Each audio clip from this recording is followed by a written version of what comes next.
Logan is officially getting a hard R rating, and star Hugh Jackman says the film takes place in another universe. Stay tuned, it's Screen Junkies News.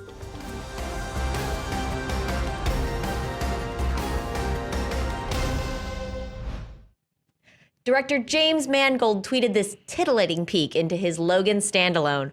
Official, please be advised that Logan has been rated R for strong, brutal violence and language throughout, and for brief nudity. On top of that, this weekend, star Hugh Jackman said the following. Not only is it different in terms of timeline and tone, it's a slightly different universe. It's actually a different paradigm, and that will become clear when you see the movie. It's a standalone movie in many ways. It's not really beholden to timelines and storylines in the other movies. Obviously, Patrick Stewart was in there, so we have some crossover, but it feels very different and very fresh. Well, here to discuss with me is the Jubilee to my Wolverine, Joe Starr. Hey, dweebs. You mall rat, you. Stunner shades, fireworks. Razzle dazzle. Little razzle hands. Jubilee razzle hands. So now that it's official, Joe, are you excited for the very strong rating? You know, I am in a lot of ways. For me, I think Logan's not going to be so much about the rating as it is. You know, it seems like they're telling the story that they want to tell, and this seems like it's the movie that they wanted to make. So I'm a little more excited about that. We all kind of knew. Yeah, you know, they've been sort of pushing, this is going to be R for a while with the success of Deadpool. I think, you know, everyone was trying to sort of get a little bit of that sweet Deadpool sort of put onto Logan by saying, hey, this one's going to be R too. But it feels like, you know, based on what they're saying and based on the trailers at least, that this R rating serves the story that they're trying to tell. So I'm excited about that. Yeah, honestly, I think right after the success of Deadpool, we were worried that a lot of superhero films would just jump on that bandwagon in hopes of getting some of that Deadpool cash. Yeah, here's some blood. Yeah. Here's some pegging. Yeah, and here's some, whoa, man. Is that the brief nudity? Do we think, are we running with that? That's going to be the crossover. Great. Good. But it seems like it really actually does serve the story. And to be honest with you, I feel like a lot of the Wolverine films should have been R to begin with. Yeah, well, you know, the Wolverine films should have been a lot of things.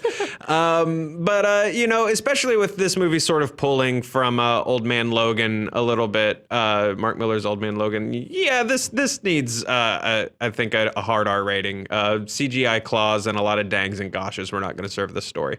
Yeah. So a lot of people are saying that Logan is set in another universe. Is that true? Can you clarify? Right. So, you know, Hugh Jackman said that this is set in a slightly different universe, and I think that that sort of made everyone go insane a little bit. James Mangold has clarified on Twitter, don't think Hugh Jackman said that exactly. Simple fact, we take place in 2029, 5 years past anything depicted in X-Men films. Because we take place after all the other movies, we have freedom. That's all he meant. Breathe. So I think he's clarified it a little bit. You know, also Aussies have their crazy slang, you know, barbecues or Barbies, you know, slightly different Shrimps universes are. prawns. Yeah, exactly. Slightly different universe, several years in the future of these other films. It doesn't surprise me, you know, regardless of how much you like the X-Men films, I think you can agree that the continuity of this franchise is an absolute mess. It's a bit tangled, and this gives them freedom to be It really a does. little bit beyond that, but not necessarily in like a different universe, like we're talking multiverse. Yeah, I think more so than in a different universe we're talking about. And again, I do think that maybe people jumped on this too, because this is, you know, loosely based. This is sort of Old Man Logan plus X-23, it sort of seems like. So it's loosely based on that idea, which in the comics was its own alternate universe. So I think maybe people kind of jumped on that and were like, whoa, but, you know, this is... You know, it's just sort of slightly more in the future. I don't see a problem with them sort of being like, you know what, we just want to tell our own little story. We don't want to worry about anything else Fox is doing. Fox may not really even understand themselves what they're doing yet as far as continuity goes from movie to movie. It usually seems like they might not. So yeah, I totally get this move. Great. Well, Joe, thank you so much for joining me. If you're a vampire, we can still be friends. Oh, thanks. Those are some deep cut Jubilee references, Eric. Right? I love me some Jubilee. All right. Well, whose brief nudity are you excited for in Logan? Patrick Stewart's, maybe. Thank you for watching. Please click here for more internets and make sure to subscribe to Screen Junkies News.